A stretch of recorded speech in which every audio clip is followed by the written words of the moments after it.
comienza con una pregunta. ¿Por qué? ¿Por qué tengo que caminar si puedo montar a caballo? ¿Por qué ir en caballo si puedo ir en tren? ¿Por qué viajar en tren si puedo volar? Y si puedo volar, ¿por qué quedarme en la tierra?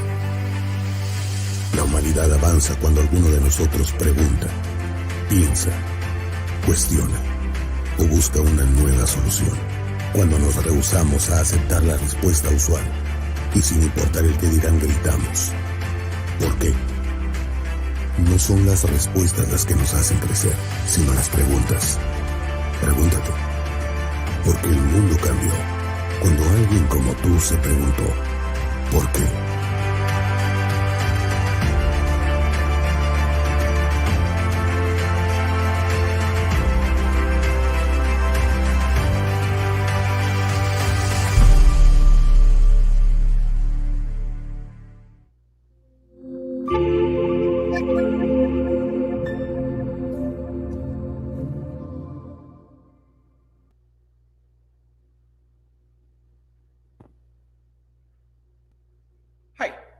Today's conversation is about how to build a country from scratch in the 21st century. To help us to learn about the experience of Liberland, located between Croatia and Serbia, and proclaimed in 2015, we have with us the president of that free republic, President Vid Jedlička. Welcome, Mr. President. It's great to be here, Luis, after the 4 years again. Let me start this presentation by a quote by Marx Kausen. The taxation is the price we pay for failing to build a civilized society. We have decided at some point in 2013 with my friend that basically it doesn't really make sense to fight the system from within when we were trying to build a more free society in Czech Republic. That after this experience that we had from the political process, we realized that even if we won the majority in that political system, there was very little we could change because there are so many interests that are already built into the society, and people are actually demanding the welfare state, high taxation in a way, and all the bureaucracy that comes with it. And at some point we realized there is probably 1% of the people around the world that actually want to live in a free society that really has a demand to build something new from scratch. And at the time we started looking for options. What can we do? How can we start a new country based on these principles, especially the principles of voluntary taxes? And we found many places which could be used, but at some point my friend Jiří actually sent me a link to a beautiful place between Croatia and Serbia that was unclaimed by any country for more than 28 years. And as you might know, the territory is one of the preconditions for establishing a country. So there are these Montevideo criteria, which when you start your own country would need to fulfill. And the territory is probably the toughest one, as the world has been basically claimed by many different actors, many different countries by now. And it also, feels kind of interesting when you think about it, that, these freest places like Liechtenstein, like Monaco, like Singapore are actually very, very little places at the end.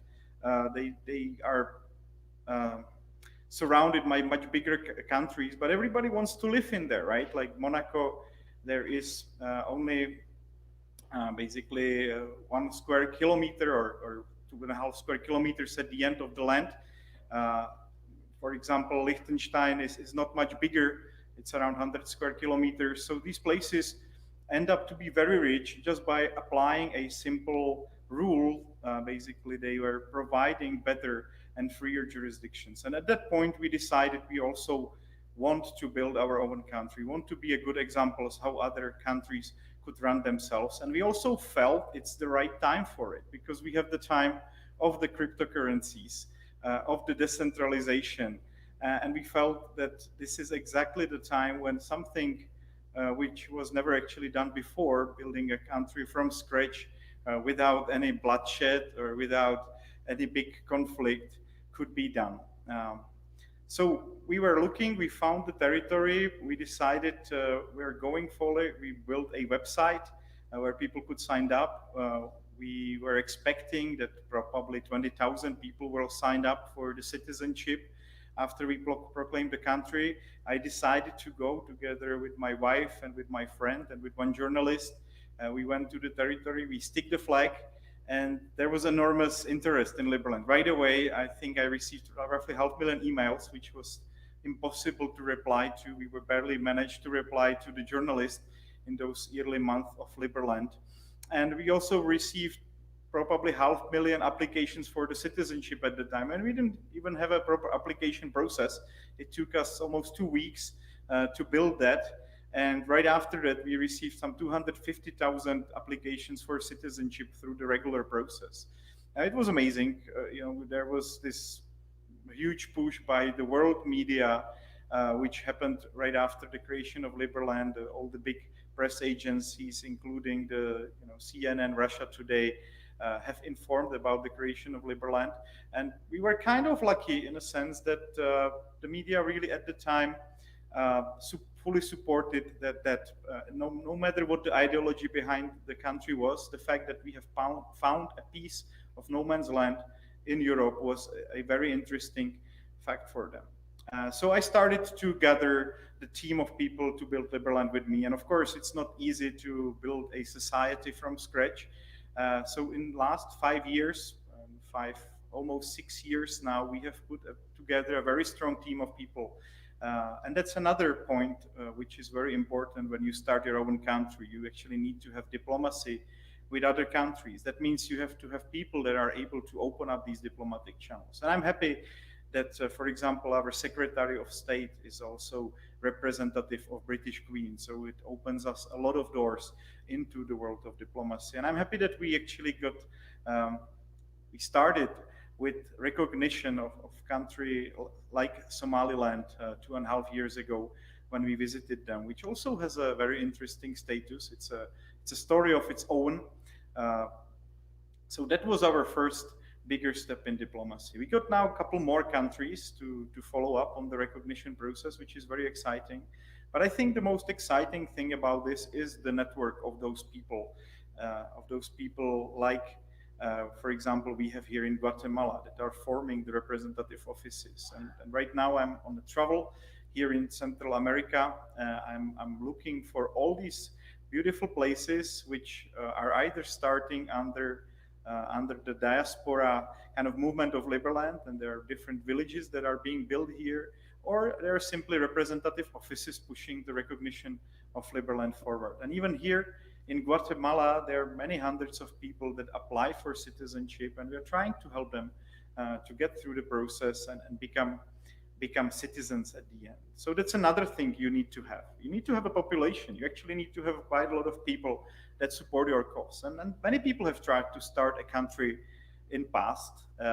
For example, the Onassis family has put enormous energy into starting a new country. For example, Donald Trump was also thinking about starting his own country before he ran for the president of the United States. But it's not that simple. You actually need to have a nation. That means you need to have a group of people which act as a nation, right? And that's the duck test, the country duck test, the nation duck test. If it walks like a duck, if it makes sounds like a duck, then it's a duck. And Liberland does have a great society of all these people around the world that are forming companies, they are forming cultural events.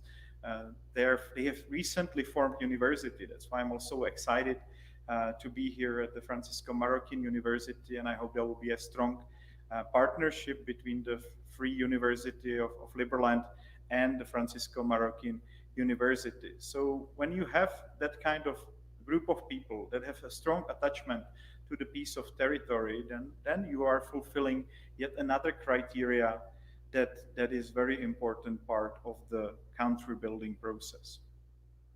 So you have to have a territory, you have to have a government, you have to have a population, and all these factors basically come together. The biggest issue that we are struggling with right now in Liberland, but to be honest, it's not the biggest issue really, but let's say it's the biggest technical issue is the access to the territory right now. With Liberland, uh, it has been formed on the territory which was not claimed by Croatia or Serbia. Yet Croatia, basically from the 14th day of its existence, when we started the country, started to block the access to this territory. They haven't started to claim the territory, yet they have prevented anybody from accessing it. And from our perspective, it's not that bad because it is actually a kind of a security for the territory itself. So if somebody else wanted to come inside of Liberland and start a new country there, he would be deterred by the Croatian police. But from our perspective, of course, it makes us a couple problems with the development of the country itself. But on the other hand, it's not the most important part of the puzzle. And there is this Chicago Journal of International Law and Michigan Journal of International Law, actually, that go deeply into this topic. The fact that Croatia doesn't claim this territory and at the same time they are by force preventing people from settling it makes Liberland a legally functional entity according to the international law. That doesn't mean that when we don't fully fulfill that criteria, that we are not a country, right?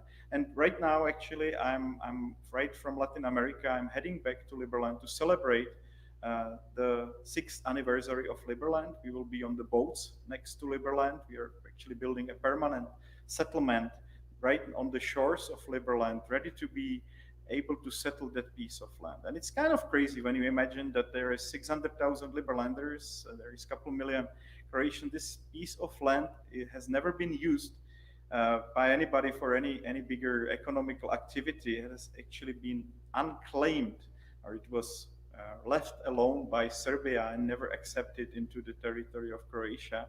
And the thing that we want to do there is something I would say fantastic, in a sense that we want to experiment with how far we can get with the level of the human freedom. And we know very well that the more freedom people have and the less power the government has, the more prosperous the society it creates. We know also that it's important to have the rule of law, the system in which, of course, the criminal elements of the society are somehow taken care of. And that's why, by the way, those are the main things that Liberland is taking care of. Those are the fundamentals of our constitution. We only want to take care of security inside of the territory, justice, and foreign affairs, and leave the rest to the free market. Liberland is actually completely forbidden to organize, for example, education. The fact that there is this Free University of Liberland doesn't come from any law or from any state interference. Liberland is also forbidden to organize the medical system. We really believe that the private sector is better in organizing the medical system. And we are, unlike, for example, other countries, are not going to try to monopolize the market of vaccines or prevent people from selling respirators, etc. And I really believe that Liberland would be a good example how this crazy pandemic that the world is going through would be handled in Liberland. So when you have all these things put together, and I think that that's very much relevant to the 21st century, the big thing that you need is a full transparency. And this is the biggest project that we are taking on right now. We are building a blockchain governance based on the latest blockchain technology.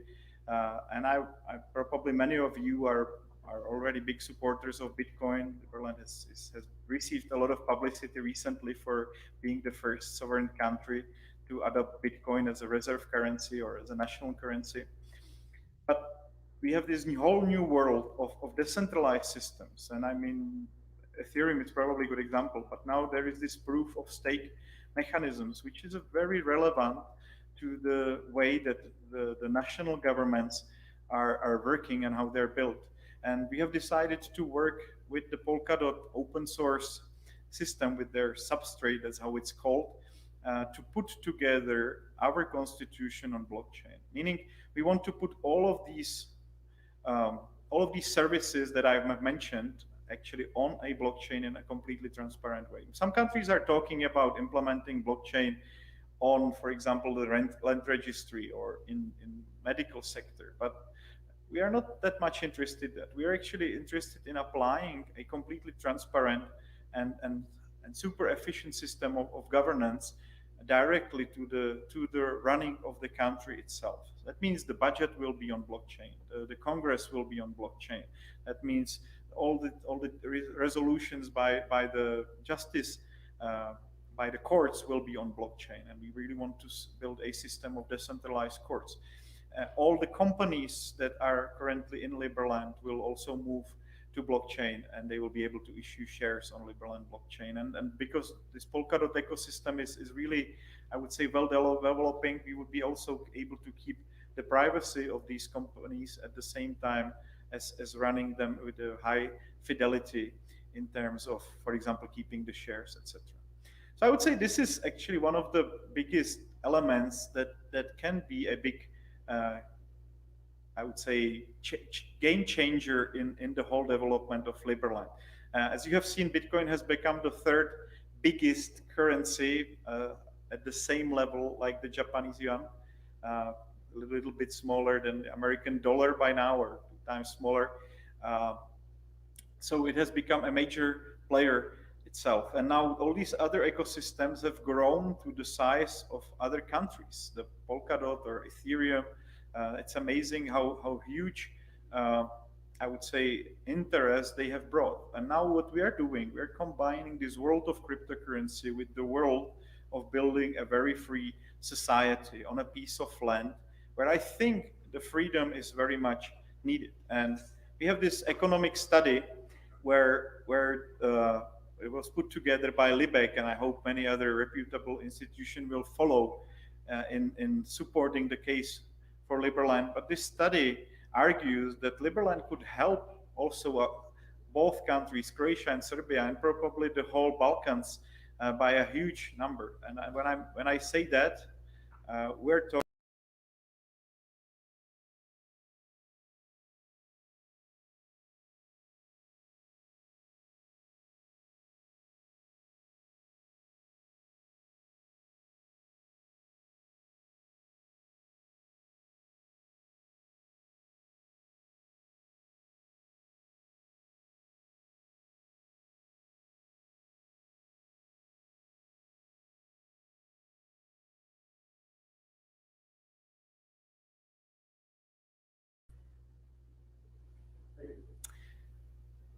So this economic study, which was put together by Libec, argues that the amount of economic energy that we could add to the whole region equals to almost 1% of GDP a year.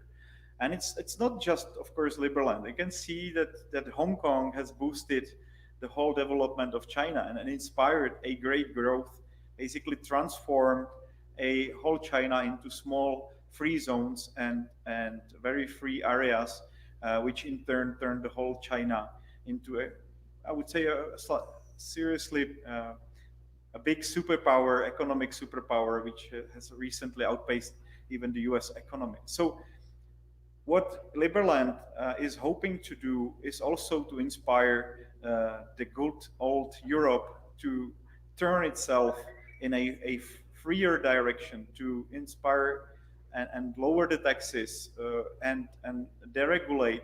That is actually the mission of Liberland. We want to make sure that we run Liberland as a good example, but we will also boost the economy of other countries indirectly by bringing a lot of economic interest from around the world. And there are a couple very interesting things about this in regards to the development, physical development of Liberland itself. We do have more than 1,200 architects that applied for citizenship of Liberland as well. And one of them was also Patrick Schumacher, the director of Zaha Hadid, one of the most renowned architectural studios.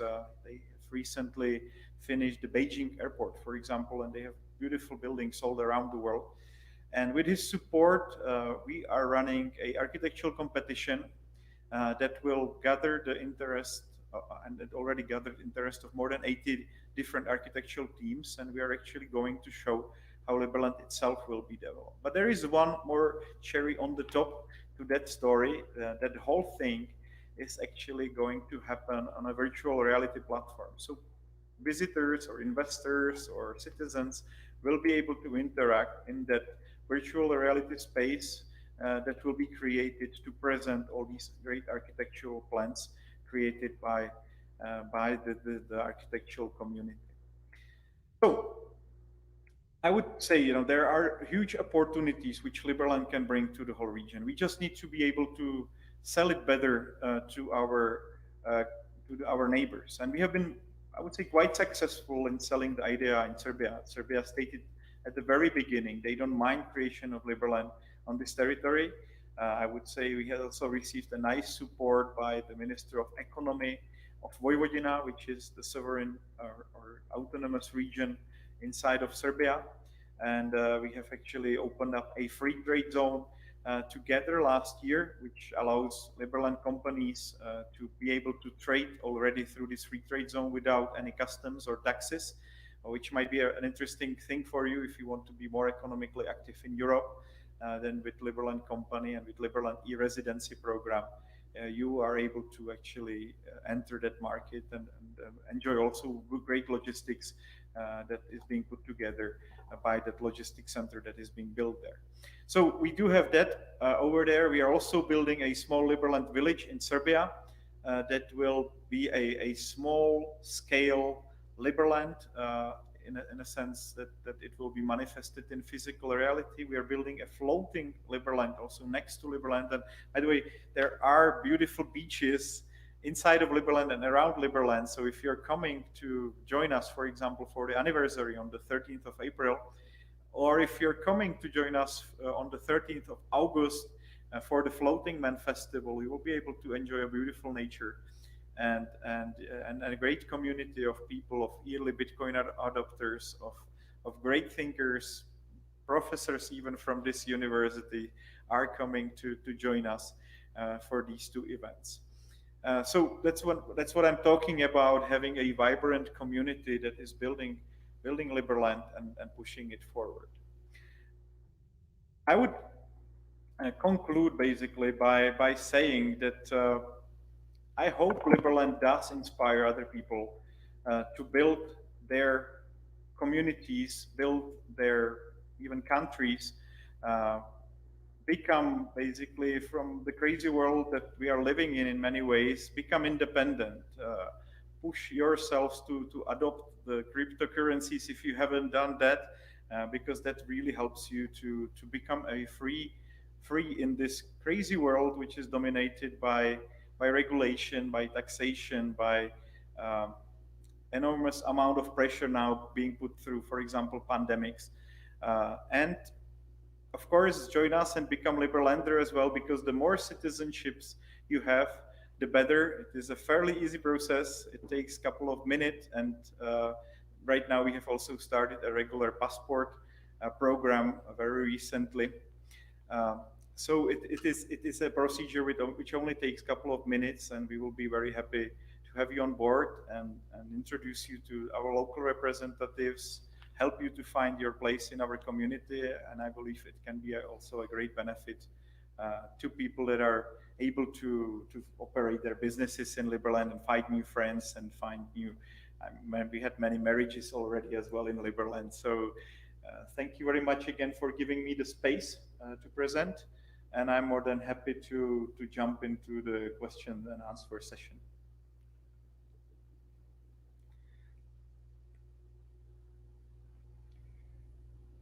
Thank you, Mr. President. And I would like to invite those who are watching us to send your questions either through Facebook or through YouTube. And Mr. President will be very happy to answer. There is one from Facebook here. It is, what is the most challenging objection to Liberland that you have heard or read? I would say it is the fact that we're breaking the paradigm, that there is this kind of status quo that countries kind of have to be built through some sort of conflict, and that's the fun part, where Liberland has not been formed on anybody else's territory. We actually don't have any conflict. Our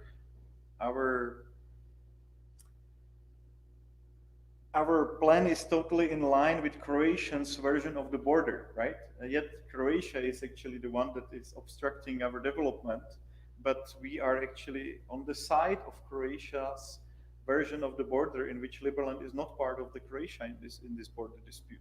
So that's one fact, and of course the fact that we are building a tax haven or tax heaven, it's also somehow a big problem for many politicians. You know, some people like the tax hells more than tax heavens, but I think it is one of those things. It's very difficult to fight a positive project. In a sense, we're building something and they're trying to uh, kind of tear it down, right? But we're here. You know, it's like Bitcoin. The more you fight it, the more attention it gets and bigger it grows. And that's probably one of the things which really, is helping Liberland as well, right? The more attention we received in the fight, it's form of recognition. If you open up that brochure that is very recently now published on Liberland, and you can see all the hundreds of representatives and the members of government and all the projects that we are developing, it actually starts with the quote by the foreign minister of Croatia,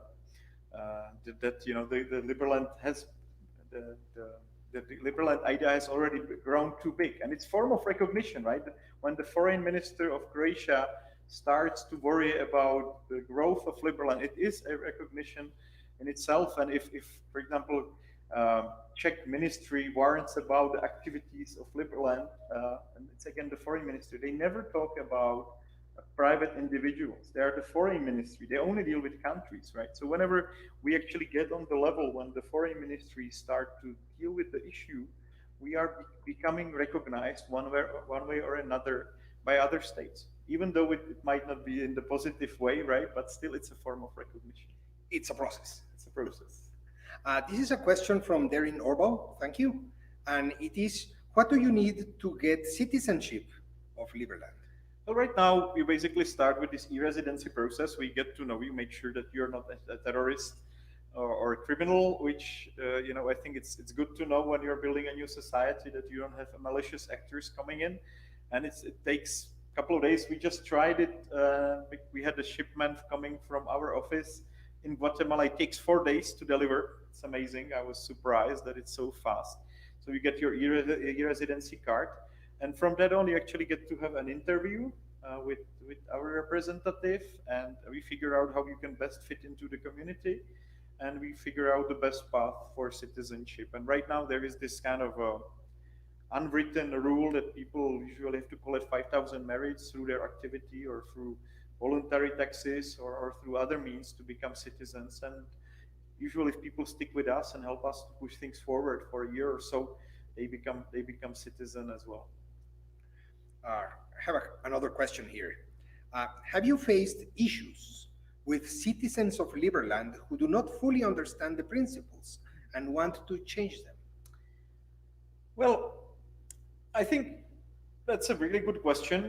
But that's also like we libertarians are usually complete minority, right?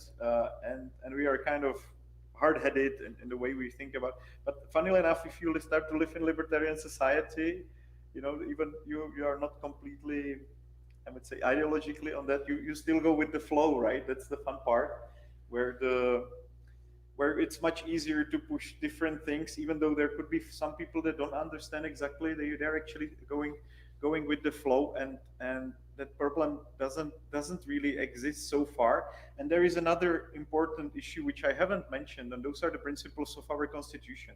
So they're very hard coded.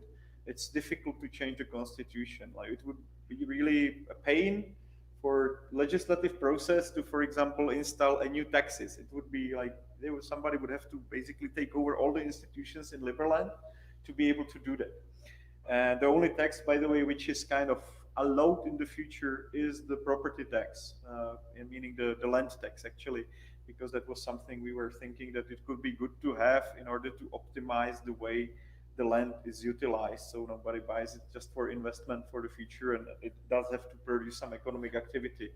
But a part of that, all the taxes are actually forbidden by the constitution, and it would take a public veto to overcome. It would take the veto of Senate. It would take a 3/4 of the Congress to vote for. So all these principles that Liberland is built on are actually guarded by many other institutions that are securing that it would be difficult to change it, even though there will be majority of people that would like to change it.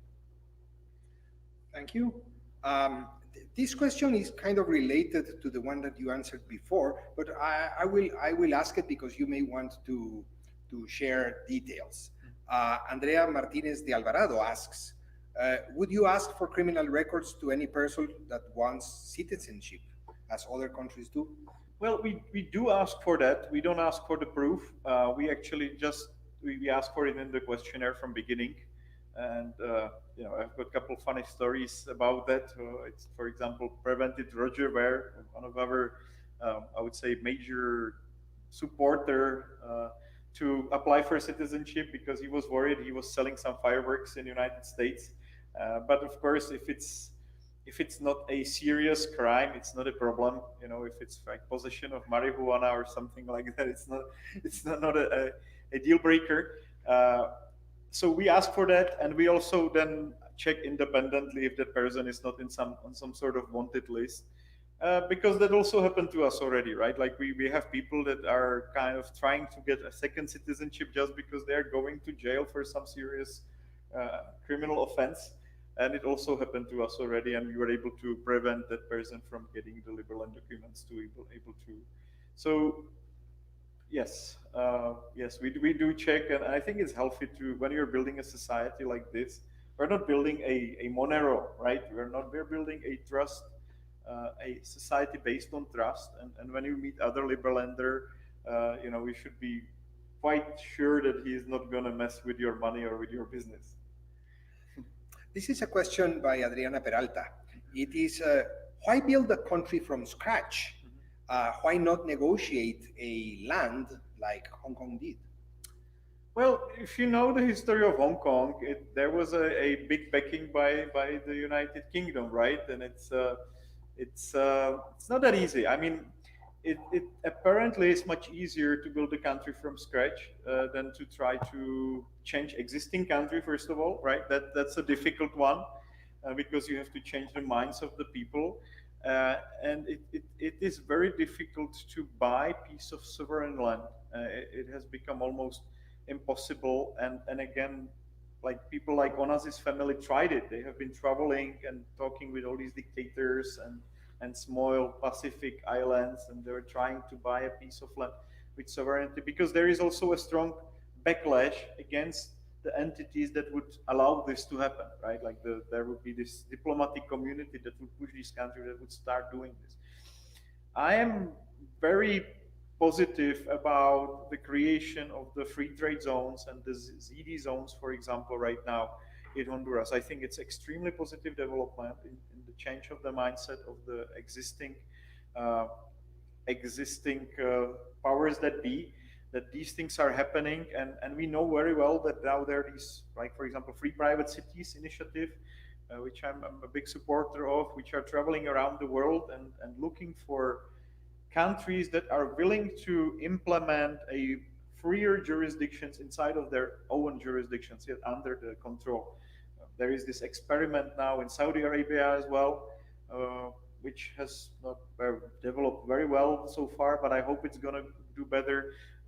You know, there are these African countries that are experimenting with building small Dubais inside of their jurisdictions. So yes, I'm a great supporter of that, but we have went a different path. We decided we're not going to ask or negotiate with anybody. We're just doing our own thing, and I think that's the way you build a sovereign country. This is a question from Angel Chamo. Mr. President, is the future of governance private, according to your experience?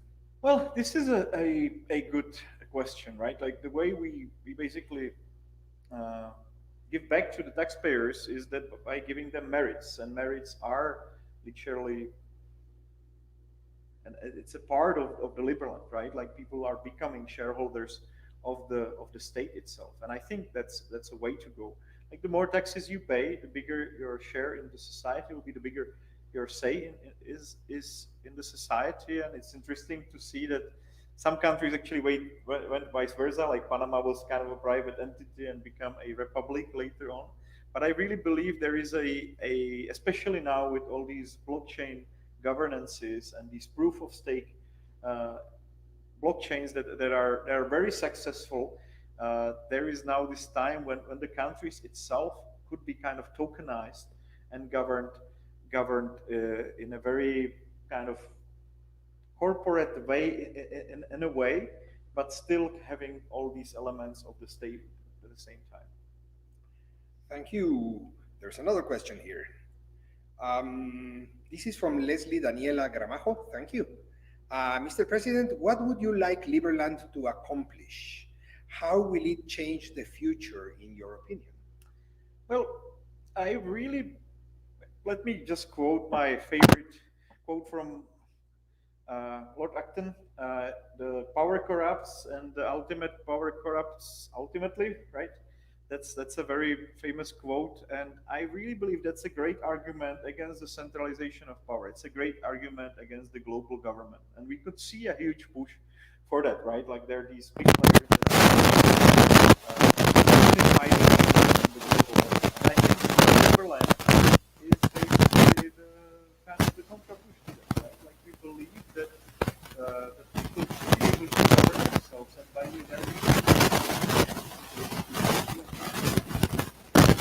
that you are, as a person, as a nation, are self-determined. You have the right for your self-governance, and there is this contra thing, which is this kind of the territorial integrity of the countries, which are still in constant conflict. But I really believe this self-determination that has been built into the Charter of UN has not been really fully enjoyed and pushed forward by the people of the world. And there has been like forces that are tied to splitting shares, and I don't fully feeling around.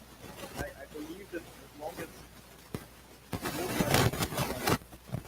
jurisdiction creation right now, again, it's a great opportunity ecosystems that are more powerful than had a single fight with anybody while they were created, right? They just created enormous value in a very short period of time. We will see that this will also turn into the kind of the nation creation in itself, because these newly created volumes will actually become sovereign jurisdiction in themselves, first in a virtual reality, but maybe later on Mars. Maybe the masks of the future will be creating these jurisdictions, or maybe also inside of the existing jurisdictions now on this planet. And I hope that these newly created virtual countries will be able to negotiate with the existing countries. And of course, the more countries, the better in a way, right? The more options you have to escape. If one country goes completely nuts, closes everything, puts everybody under lockdown, you always have a chance to jump to another jurisdiction. Or if other country goes nuts and installs 100% taxes, you always can jump. So the more jurisdictions there are, the more options for you are there on this planet to live free. But governments hate when the people abandon them. I mean, voting with your feet, of course, is one of the strongest vote that you can have. And again, there is this huge push for kind of centralization of power, but also there is this now huge push against the centralization power, especially from the crypto world, and from the fact that all this huge value is being created now in these completely decentralized systems, which will again burst back to the real physical reality. Any feedback from the people from Silicon Valley and these big companies like Facebook, Amazon, and I mean, there was this great time when Facebook, when Liberland started, and we had all these hundreds of thousands of people joining on the Facebook page, gave me the godlike feature to be able to manage everything that had Liberland in the name. And I was thinking, is it something that they gave me? Or they give everybody who becomes popular, or they gave me because they want me to help to sort out the great interest that was there, right? And everything that had Liberland in the name, I could like literally delete or edit, no matter who created it at the time. And there was this 14 days. And then they decided my personal page has become too popular. I received like 30,000 friendship requests, so they turned the friendship requests into likes, and they deleted my personal profile. So I recently actually met the representative that is responsible from Google for relations with other governments. So I hope there will be some interesting talks with that. Of course, they're a bit conservative, these big Silicon Valley giants, but I also think we will attract them sooner or later because Switzerland really wants to be the most controlled jurisdictions for any kind of business. This is another question from Diana Peralta. What type of constitutionalism are you? Can you tell us more about the constitutional process? Well, the constitution has been drafted almost immediately after the creation of Liberland. I was a bit reluctant to go and start a country without a constitution, but right after we started it, we had this great constitutional lawyer, Kasper Zayats, who basically sit down and wrote it. And he was a liberalander and libertarian by heart, and I think he did a great job on putting together a new form of Republican constitution based on principles coming from the U.S. Constitution. And by the way, that's why we started the country on 13th of April. It was the birthday of Thomas Jefferson. We really wanted to invoke the spirit of American Revolution. And also some principles of Swiss democracy and also some meritocracy. So all these things were incorporated. And I still think it's a great job. Right now we are doing some changes with this internal group of people, especially people from the government and a couple other constitutional lawyers, changing it so it is compatible with the blockchain governance that we want to put it in. So I want the written constitution to be there. But at the end, everything is going to be hard-coded into the smart contracts that will be running on the blockchain run by Liberland citizens. So, you could kind of quarrel about some of the things, but at the end, it will be the blockchain that will be guarding many of the elements that normally people they could disregard them, but because they will be hard-coded into blockchain, it will be impossible. So I think we really combine the best elements of the existing constitutions. For example, from the Swiss democracy, we have this public veto. The citizens don't have an active vote to push something through. Actually, they do have in Switzerland, but it is not really working very well. But we are giving the citizens the right to get rid of any decision that the government puts on the table. And I think that's a very important part of the democracy. This is related to this recent question. Does this country building idea collides with Hayek's principle of spontaneous order? I think that's a good question. I don't think so. I mean, this is kind of a spontaneous order activity as well, right? It is and of course, we are not building an anarchic society, right? We are building a minarchistic society, and we want to experiment with putting private sector even in these areas. It's difficult to put for example, completely privatize the diplomacy, but you can privatize the police. You can build a Uber app where everybody with some sort of qualification will be able to join and provide a security on the Liberland, inside of Liberland. That's fairly easy. You can decentralize the courts and privatize them and invite the competition. That's where we want to really go. So these two topics, and about diplomacy, I'm still not sure how to privatize it. Somehow there has to be this kind of central entity somehow managing the diplomatic relations with other countries. But we will probably come up with something as well. But I think that for the viewers, this could be a really interesting thing, because even the minarchistic things that are inside of Liberland that Iran was arguing for, and that I don't know, Mary Rothbard was against, and they wanted to private.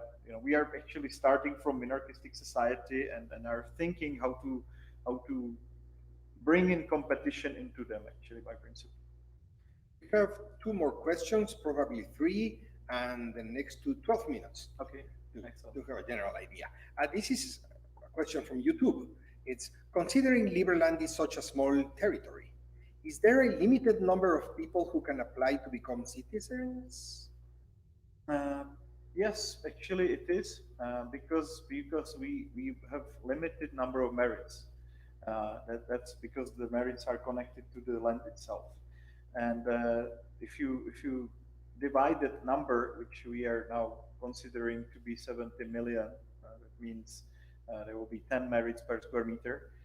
Then if one citizenship is 5,000 merits, right, then you have roughly 14,000 people that can become citizens under that number. Andrea Martinez de Alvarado asks, if someone calls for sedition, would it be penalized in Liberland? Well, I really recommend this book by Prince Hans Adam, which argues, and in Liechtenstein they have this, that any kind of village inside of Liechtenstein can declare an independent country. By the way, I went there and just was interested how that works, but I found out that the debate has never ever started because Liechtenstein is really providing good services for a good price. We don't have that built in our constitution, but it's actually a doable thing, right? Like Liberland is really small, so dividing it into sub-countries is a bit of would be like a kind of a technical challenge. And it's something we can still add. I will look into it. Actually, I promise I will look into the book that Prince Hans Adam has written and try to include some of his ideas about this into the Constitution as well, and try to push it with our committee. It's a great book, by the way, The State for the 21st Millennia by Prince Hans Adam, the Prince of Liechtenstein. Got another question here. Is there any list of priorities for Liberland currently? What does Liberland needs as a list of I would priorities? say right now the biggest priority is to finish the Constitution. It is and build this blockchain ecosystem. So that's priority number one. Second priority is to be very strongly present in the territory or around the territory. So that's why we have this floating man festival. We have this floating Liberland concept of boats around Liberland. We have this village. We have these also diaspora villages around the world. So Liberlanders are actually physically visible and they're active. And also the free trade zone is an important part of that. Like you can see the Liberland business is actually operating from very close from Liberland, and I don't know, selling goods to all around the world. So that's a very important part. If you are somebody who just doesn't like it in their country, I can tell you that right now the community is really growing. Around Liberland is growing and the businesses are growing. So you can actually relocate there and start your business and enjoy this free trade zone ecosystem, for example. And the third thing is, of course, the recognitions. I would say to get more kind of acceptable by the community and by other states is an important part of the process that we are going through. And I'm very happy that we are actually quite successful. We have been much more successful than any similar project in past. Well, Mr. President, I am sure that we have learned a lot about how to build a country without breaking the principle of non-aggression, also based on freedom and the rule of law. So thank you, Mr. President. We wish you the best. Thank you very much, Luis. It's always great to be here, and I hope we will come up with some great ways how to collaborate on some of the projects, especially on the university level. Right? Thank you very much.